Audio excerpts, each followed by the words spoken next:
This video is going to show you a solo Grandmaster Nightfall getting platinum rank while using a triple bow loadout. So as we start the run, we're going to sparrow immediately to the entrance section. Our build is as follows: bottom tree Dawnblade, Attunement of Flame with Solar Grenade, Healing Rift, and the exotic helmet Dawn Chorus.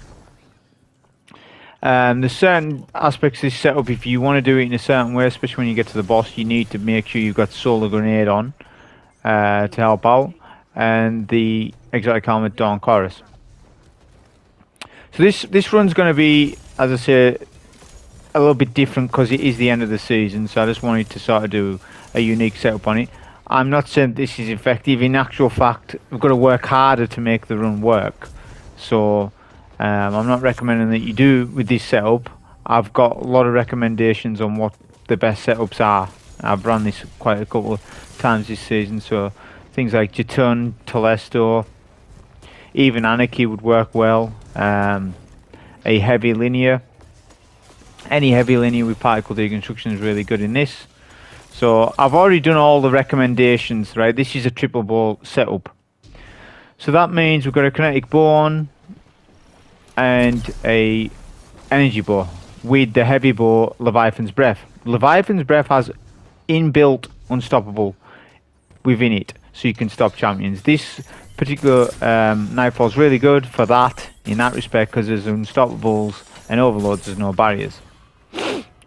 So we need to make the run work, so we need to work a little bit harder and use the knowledge that we know, the extra knowledge that we know about the Nightfall itself, to make sure that we still get the clear. So you'll learn tips that way, but as I said, I'm not recommending that you do it like this.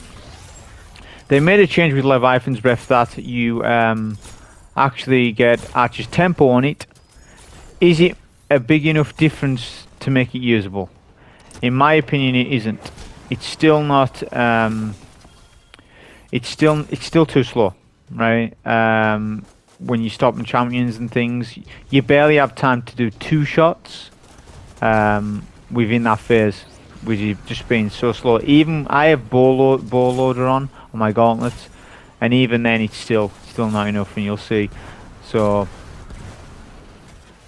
what they could, I don't know what they could do with it. Maybe just buff its reserves even more, because the catalyst actually gives it 15, but reserves don't work. The chestplate reserve mod doesn't work with the on top of the catalyst. Don't know why, but it doesn't. Maybe just boosted reserves to like an insane 20 plus bow shots, so the balance would be that it's very slow, but its total damage is really good, and you have a lot of ammo. That's the only thing I can think of doing it, because if they speed up the bow, if they speed it up too much, it's then going to be too powerful. So I don't know what they can do with it, to be honest. Now they've also patched the Blights, so you can't do the Blight skip. Well, you can, and I've made a video about that at the start of the year, about the new Blight skip. But the new Blight skip revolves around you sparrowing 3 or 4 journeys. I can't remember how many times it is, but it's a lot. It's a lot of sparrowing, and to be honest, it's not as, it's better just to do it, right? Just to do it as it's intended, because you won't get as much ammo drops as you need, especially later on. When you get to the double overloads and the arc phalanx, you'll find you start to struggle on ammo because you haven't cleared any ads. So the ammo that you have used on the champions, because you do need to kill champions, of course, to get platinum rank, you're just going to find yourself struggling for ammo, or you're going to handicap yourself for later on when you get to the solo captains having no ammo at a critical time. So just do it as intended. Lake of Shadows isn't difficult to do so. So a good thing about Leviathan's Breath, I guess, is when it does its impact damage, when it's fully drawn on a target, it can stun 2 champions at once. But there are a couple of exotics that can do that, if we're being totally honest. But that is something that at least it does. We're going to get a stun here and use super. Now, my super, I'm not having it to its maximum damage. What I mean by that is, with Dawn Chorus, with the way the helmet works, your super, it stacks for every hit that you get, right? Just think of it like particle deconstruction, because people don't really understand how this helmet works. It stacks higher damage the more consecutive hits you get, right? However, you can increase the stacks tenfold, pretty much maximum stacks, if you get a melee on the target that you're going to super. So the best way to do this is to melee the target, then use a super. But in everyday circumstances, you can't always melee a target, because if you're on Grandmaster, you can't always do that. I had 2 unstoppables, so I couldn't have afforded to melee one, as the other one would chase me and then melee blast me, and I wouldn't be able to survive it. Well, I would be able to survive just the blast hit, but then any additional fire would then kill me. Concussive Dampener will help us so far, but you know, if there was one champion isolated, then I could have used my super. By that time though, we won our next cooldown on our next super, because we need, obviously there's match game on this like any other Nightfall, but we've only got, if you notice, Wolftone Draw, which is Arc, and Leviathan's breath is Void. So we have no solar. The only solar that we have is from our subclass. And as you know, the solar captains are very annoying in this. They do their shadow walls, and there's plenty of solar shields. So you really have to, I really have to optimize my subclass by taking down those solar shields, because I can't afford to be using the void bow, which I could take a match game shield down with Leviathan's breath. You can actually do that in like 2 or 3 shots, but that's just too much ammo, and it's all needed for the unstoppables. You'll see that chaining effect happening a lot with the Dawn Chorus, where you basically stick a target with some solar damage, and that will then obviously explode like a sunshot type thing to other enemies.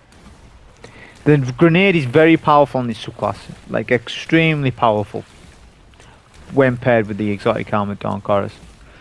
We're going to take out the second Blight, but when I do that I need to be careful of the overload up ahead, because he could snipe you as the Blight is destroyed. So I've got to be aware of that as soon as that Blight goes down, and move straight to cover. What we're going to now utilise is, obviously intellect has changed, I've talked about it a couple of times. I'm going to farm super energy off this champion, so you can see, look at my super bar, how quickly it's going up, because it's based on the amount of damage you do. But tanky targets like that, you're going to get a ton of super energy off. Now, it's also based on the rate of fire of your weapon. The higher the rate of fire of your weapon that you're using, the more super energy that you get. That isn't going to be the case obviously with a bow, because it's one shot each time, but I'm just stating that is an extra thing to it. So like a fusion rifle, a rapid fire one, will give you a ton of super energy just when you're using it on bosses and things like that. Or rapid fire auto rifles and things like that. Sweep business gives a lot of super, stuff like that. It's a mechanic that you really need to know for Witch Queen, because it's going to be something that, especially for solo play, it's more noticeable on solo play for the simple fact that all the ads are yours. So if all the ads are yours, you can generate a lot of super energy off those ads, whereas if you're in a team, that's going to be split 33% each, isn't it? Therefore you're not going to get as much gains, but obviously your teammates can generate orbs, so that's a way of balancing it. So solo players can now generate a hell of a lot more supers. I might make a video about it, I might not. It just depends about the solo player, because the whole thing about solo players is completely changing. They're making it more accessible, if you haven't noticed, with a lot of changes that they've made, Bungie. They're making it more accessible to more players. That might result in solo play being a little bit easier than what it has been since, say, 2014. But it's making it more accessible, so more people are going to be involved in it. So overall, it's a good thing, I would say. We've got 2 unstoppables here at the last Blight. We took out the second Blight because then we have space round here, so there's no taken floods. They do tick damage to you, that whatever that take and pull stuff is. So we want to take that out. Now it's all about knowing how to manipulate these champions. Now you're seeing I'm jumping up on this section where the building is. The unstoppable isn't smart enough to jump up here, so we can take advantage of that. Right? If the champion gets too close, I can re-aggro, de-aggro. Knowing how to re-aggro and de-aggro champions, especially unstoppables, is really handy to do that. Just knowing that and taking advantage, using your environment. It's not just about your gun skill. It's about the environment that you're playing in. How can you use it to your advantage? Can you? Is there any way of doing that? If there isn't, if it's just a blank room with no cover, then there's nothing much you can do. Then you maybe just need to rotate, depending on what you're doing. But like in a section like this, there's a bit of open area, so there's, you know, corners of walls we can strafe behind. There's the bus there. There's all sorts of cover that we're always using. I've only got 2 bow shots left, or arrows, should I say? So we're going to get 1 stone here. Try and get for the finisher with the explosive head, biting winds. I do get him finishable. Also, if he's going to go in for a shield bash, because these taken unstoppables are so predictable, you can literally, if you get your timing down, you can just jump over the heads like constantly and they never bash you. But your timing's got to be on point. You've got to know what you're doing with it. If you're not confident on that, when you get your stun with whatever loadout you are using, make sure that you back up or you're close to corner, close to sort of cover, so that you don't get bashed by them. We're using a high energy fire build, so our build is 2 ways of getting charge of light. We've got shield break charge, which means when we break a matching shield, we will get charge of light. There's a lot of shields in this, so it's worth having on. And then we have a fire and ice elemental charge setup. So when we kill a champion, we get an elemental well, which will be a solar one. We are on a solar subclass, so when we pick up that well, we'll get charge of light, because we've got elemental charge, which converts that well into a charge of light, thus giving us high energy fire. Now, if you're not as confident with this, then go protective light. You'll have a really good uptime on your protective light quite often. I've also got charged up on for an extra charge of light, just so I have another stack. Right, because we need to beef up our build, because the bows aren't really cutting it. I mean, don't get me wrong, the Wolftone Draw and the biting winds I'm using is really good, but I would have been better using a pulse rifle, but I didn't use the pulse rifle simply because I wanted to do triple bow. What I mean by that is, if I'd went pulse rifle, I could have went unstoppable pulse, overload bow. That way, I wouldn't need to use Leviathan's Breath to stop champions.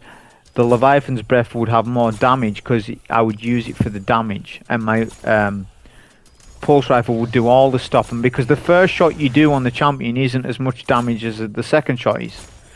So I'm handicapping myself there again.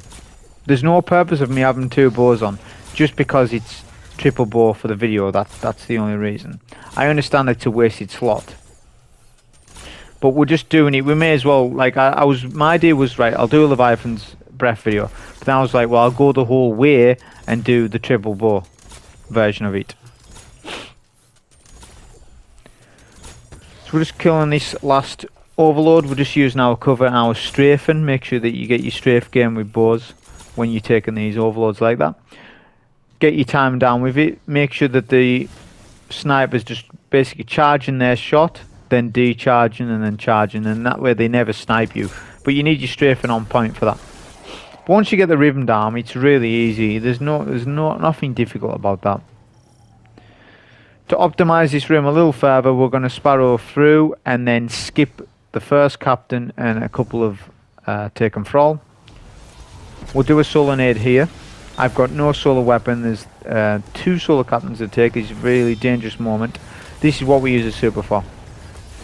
So I solar naded the first captain to at least get the first major weak, right? And then the super basically takes care of all the adds at this bottom area. We've got 2 heavy bricks, which is really good. I've got arrow scavenger on, which is going to help out with, you know, more ammo for the Leviathans, of course. We've got another dual 2 unstoppables. The hardest thing about this run for me was the unstoppables, which generally isn't the case. It's just because of managing my ammo to a really great extent, and hoping to get the ammo that I need. I mean, I've got bow ammo finder on double, which is helping out. Don't get me wrong. But that was the hardest thing. It wasn't overloads, because overloads are dealt with by infinite primary ammo. You know, my Leviathan's Breath isn't infinite, so that's where the damage is lacking on it. It's not that its damage per shot is low, it isn't. It's something similar to Sleeper Simulant in terms of damage per shot. Doesn't mean its DPS is the same though, because Sleeper has a 4-round mag, right? That's completely different. But think of it similar to Sleeper Simulant in terms of damage per shot. So it's a slower Sleeper Simulant that has 1 shot I know it's a bow and it's a different archetype, but that's what it is. And that's what I'm saying with the, in terms of, does it feel good enough? It doesn't. It's still too slow. I don't know whether what they can do with it, whether they speed up it even more, give it even faster draw time. I know it's got Archer's Tempo, but even give it a base faster draw time, like a lightweight frame bow. But it's that the identity of the bow is that it's a heavy bow. So maybe just give it a damage buff, a flat damage buff, so that it's worth that extra time to get that that extra shot on a target where, yeah, it's taking ages, but when you hit your shot, it's massive damage. Maybe that would be the best protocol with it. So we'll do a Solar Nade to our left, because there's a lot of Scions that spawn left. There's Scions left and mid, but none of the ads were aggroed. If they were de-aggroed, they were just walking around. So that was a brief moment of opportunity to get a Solar Nade on them Scions. The Solar Grenade is just so powerful for Scions. The Scions are a pain in this, right? Especially with bows, they'll just keep duplicating. You will overload them, and the Explosive Head Bow is decent, the one I'm using, Biting Winds, but getting a Solar Nade will clear out waves of Scions for you. That's the first wave done. Then there's two overloads, one on the bridge, one on the perch here. I'll just do my usual strategy. What I would do with this is take down the first overload on the perch, then the 3 snipers, then the overload, then the duplicating Scions below, then the Solar Knight, and then that's this section done. It's just 2 champions at the back, which is an overload and unstoppable again.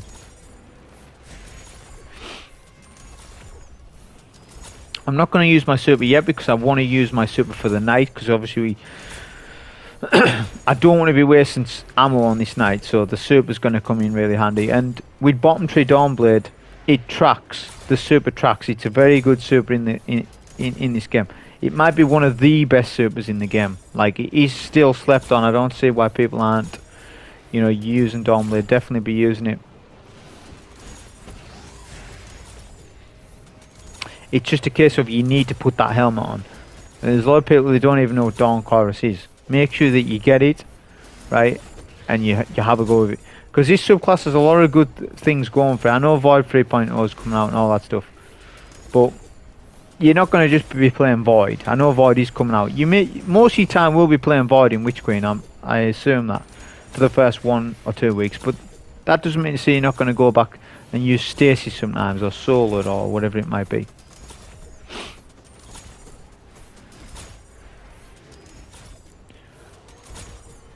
Where you're using Biting Winds more than the Wolftone Draw, the reason for that is because of its roll. Wolftone Draw doesn't roll with Explosive Head. Biting Winds does. Biting Winds is the better bow in this case. But I used the Wolftone Draw just because it's arc, and it dealt with arc shields at the very start. And it's got shoot to loot on it. Unfortunately, I don't get to use it very much, just because ammo doesn't really drop very often. But I had it on just for the boss. When we get to the boss arena, just in case. It would have come in handy if I did get the ammo, which I didn't end up happening. So we use the super to take out the Solar Knight, and then we can deal with the Sounds below. Because of how these Sounds work, right, their copies push out to you, the originals stay inside. They're pretty smart. But what you want to do is take out the copies that come out to aggro you, and then like 3 or 4 seconds they won't push. That's your moment to push in there with a Solar Nade. Because if you push at the wrong time, there might be duplicated Sounds push out that door. It depends on positioning. It's kind of crazy how that bit works. And I learned it the hard way when they changed a whole host of things with Sounds and things. Way back when sort of Grandmasters came out, and this was a Nightfall, so sort of knew the deal with them. So what I done there was I stunned the Overload champion and then jumped over the champions' heads. The reason for that is because the other angle on the other side of the map is no good. You can do it, don't get me wrong, but it's rubbish. It's not a good angle. Over here is a bit better. The only problem is what's happening here is because of Leviathan's breath the impact damage it's doing, it's basically aggravating the Overlord champion because he's not overloaded back there, so he's doing his stun attack. So this wasn't ideal. So I need to be aware of that attack because any Overload like that will aggro you if you don't hit them with any Overload damage. I've got no heavy left, so now we're just going to be using our standard bow, which the champion is finishable, but we can't risk. What I could have done at a push is go behind a piece of cover right in front of me, overload the champion just to get a brief moment to then finish the champ. I could have done it like that, but I didn't risk it. Now we can take out the Overload, which is going to be, to be honest, easier than what the Unstoppable was. So at least we're doing consistent damage. It's not too bad. I was also considering what heavy I've got because there's only one more Unstoppable. So I mean 5, 6, 7 bow shots would be enough. But there is a Void Shield coming up, which it will be handy to have ammo for the Void Wizard as well. Look, notice the super energy that I'm getting as well, which I can use that in the next room. So we get a brick there, which is good. I eyed up a brick earlier, so I can go back for that. Sometimes you'll notice I do leave bricks on the floor, but I always have the intention of going back for them. It's just to see if I'm going to get... You don't know what ammo you're going to get, right? So before I leave an area, I always retrace my steps for a brick if I haven't missed it. So with this next little bit, can be a little bit awkward on the solo wise because the goblins make the Unstoppable immune and the Thrall push you while the captain spams the door. It's kind of awkward. So the best way of doing it is you have that 2 seconds opportunity to get damaging on the goblins. Fire it, throw a nade over, and then try and take out as many goblins. The nade should take care of them all, just about. Then what we're going to do here is a technique of aggroing and de-aggroing this Unstoppable, which is difficult to do if you don't know what you're doing. But basically we're letting him retreat like that, then show ourselves, so he does a shield bash. Then it's just in time to get a restun on the champ. If we leave this any longer, like half a second longer when he de-aggroes, he'll go around that corner and he won't re-aggro. Meaning you need to go out there, put yourself at risk to get that champion to re-aggro onto you. While the knight will then see you and then spam the door again. So it's this case of, this is an advanced sort of thing. But you need to know the exact timings on what to do. Like every time he's doing a shield bash, I strafe left behind this wall.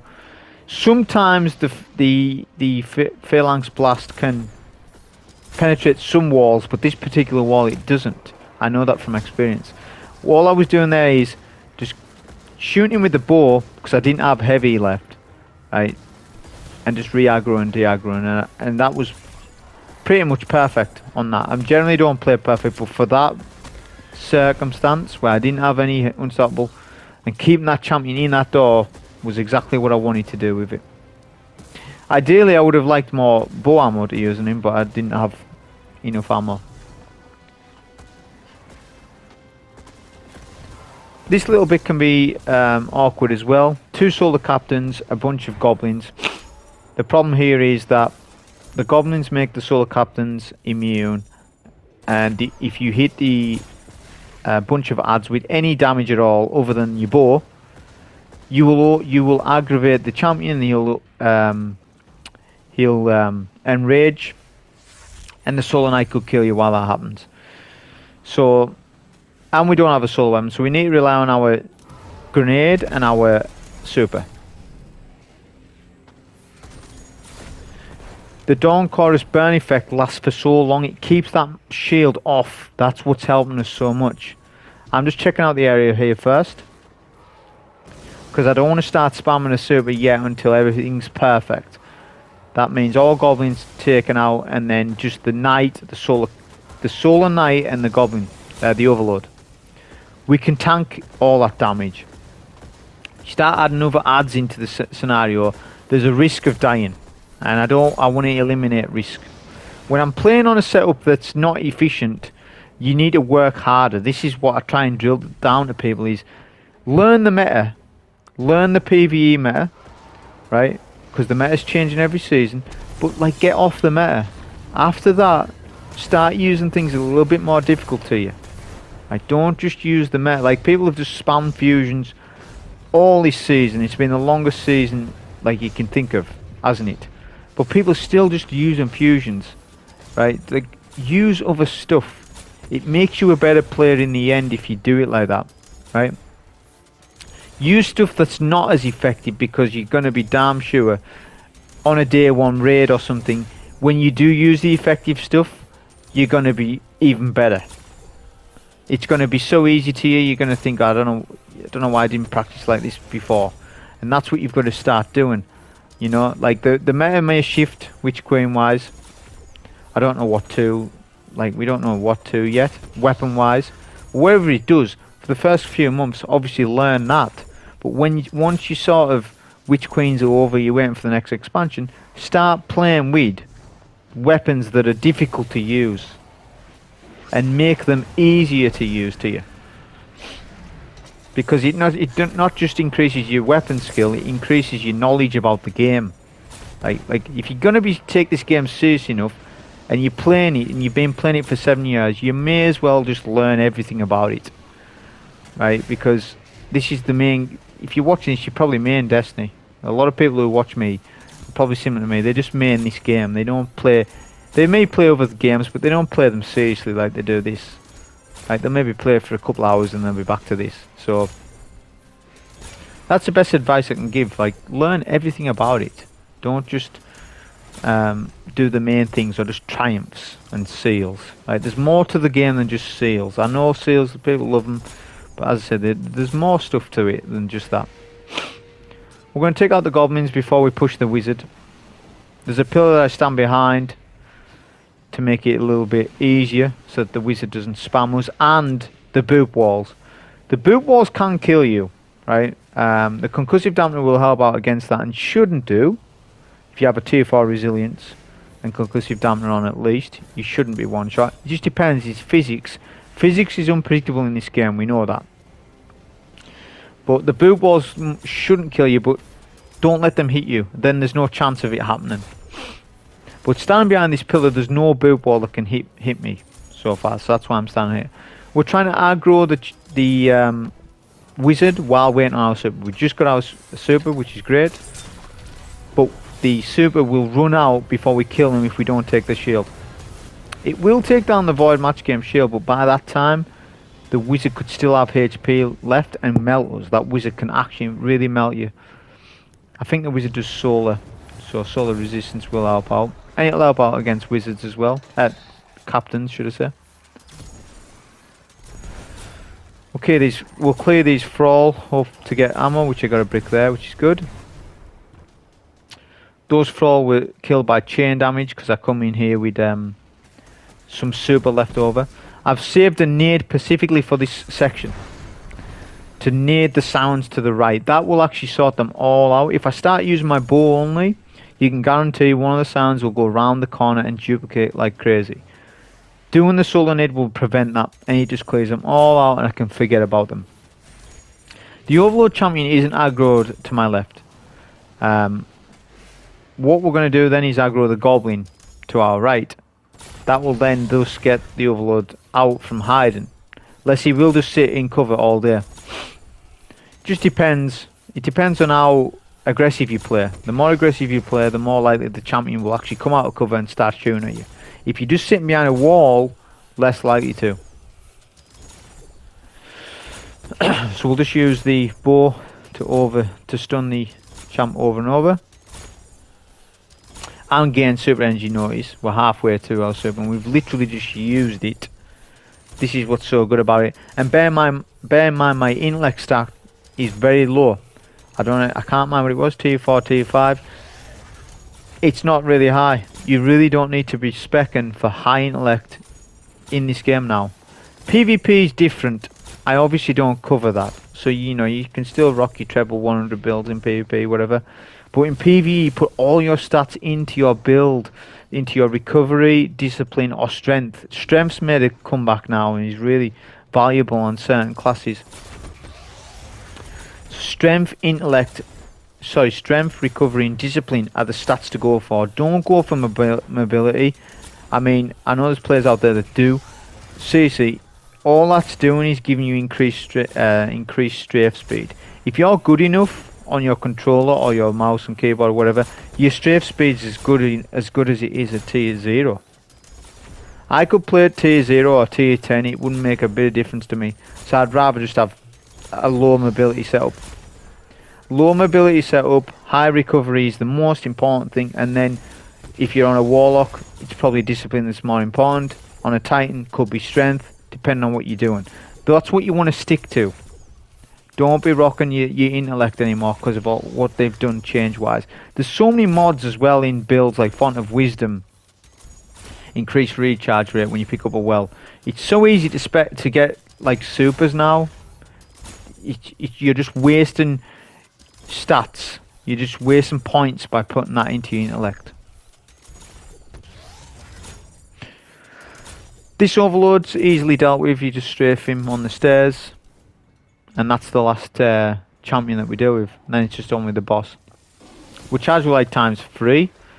So we can keep that for when the boss fight starts. As long as we don't kill 3 adds, we'll keep our charge of light.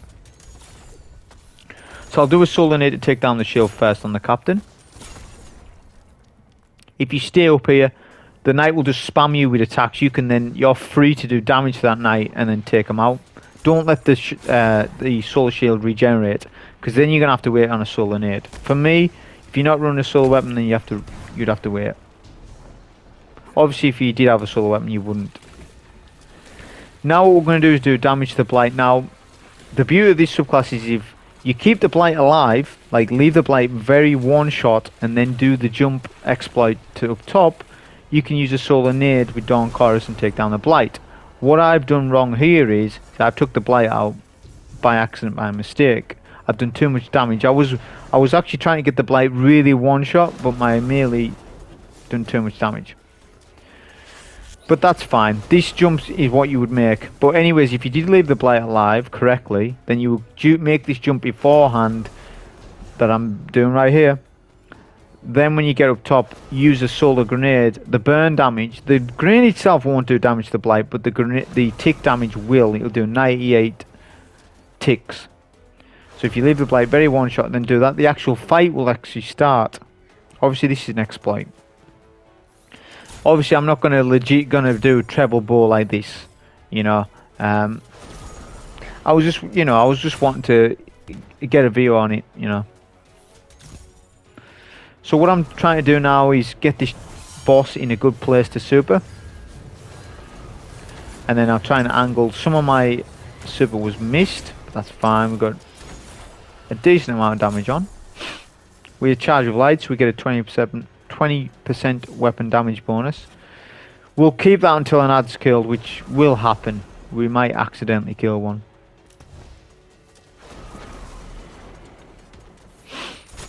I do a solar nade in middle just to see if I got any scions. I didn't stick them, unfortunately. This is where the double bomber will come in that you saw that I'm using. Double bomber stacks. I think I read somewhere where they weren't doing that. They've done so many ability changes and things and tiers. There's so much gone on that it's an absolute nightmare for a new player starting. Because like what we always knew changed, and then it's changed again and then again and again. There needs to be more clear descriptions in the game, like more stat tooltips with in-depth information, like not just saying this gives increase this. We want numbers, we want percentages, and I know that's been a problem, but like let's be fair, like there's games like Division that came out like, what year would that be, 2015, 16, like 5 years old, with in-depth tooltips. Right, any sort of loot shooter game or any looter game gives you so much information. RPG, information. This game is, you know, an online looter shooter, so they should be going to this, you know, numbers, right? Like debuffs, how much percentage? I want percentages, in-game information, rather than letting YouTubers have to go through it all and like this does this, this does that. It's like I think they allow so much information to be interpreted so that YouTube channels can actually build up a following and make videos on it. I think there's a lot of that in there, but you know, we're not game testers. We play the game. You know, there needs to be a bit of responsibility took there for the game to say, right, okay, we actually need to put some information about what all these mods do, not just this. But this weakens enemies. Particle deconstruction weakens enemies. All right, but how many stacks does it attain? Right? Does standard fusions affect that? Like when it first came out, no one had a clue. You had to test it. I just get tired of testing this game. It comes to a point like, right, if they want us to test the game, put a testing hall in the game like we used to have, but a proper one. But that doesn't obey the rules of light level, and it's properly done with standardized numbers and things. Because it's an absolute nightmare. It's a mess, to be honest. And hopefully, as time goes on, they sort that stuff out. But I'm looking forward to the new expansion. I hope it's decent. It looks that it's going to be. It looks like it's going to be the biggest expansion since Forsaken, and probably bigger than that. Definitely bigger than Beyond Light. Definitely bigger than Shadowkeep, because let's be honest, like Shadowkeep wasn't a good expansion, right? It wasn't good. I didn't fully enjoy it. The raid's good. Dungeon was good. Beyond Light, you know, it was a bit of a mess, but it got better. But obviously, Witch Queen should be way better than those two. We'll be just finishing off the boss here now. I'll use my super. That's what I was waiting on, waiting till the boss goes to middle. But that was the solo Grandmaster on this with Triple Bow. Hope you enjoy. Thank you.